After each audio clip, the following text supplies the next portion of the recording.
अस्सलाम वालेकुम प्यारे बच्चों। आज हम नज़म कितना अच्छा फल है आम पढ़ेंगे। ध्यान से देखिए।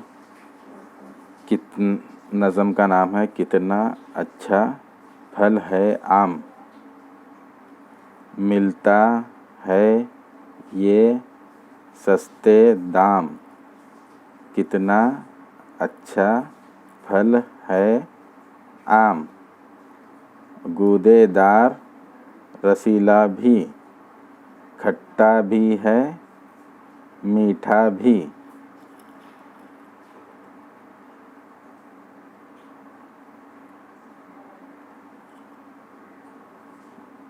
कितना अच्छा फल है आम, चटनी शरबत और अचार, इसका मुरब्बा जायकेदार। कितना अच्छा फल है आम।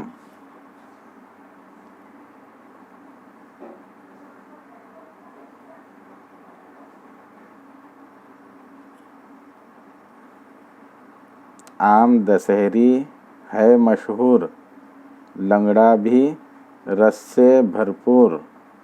कितना अच्छा फल है आम, मिलता है ये सस्ते दाम। कितना अच्छा फल है आम। इस नज़म को सब बच्चे याद कीजिए।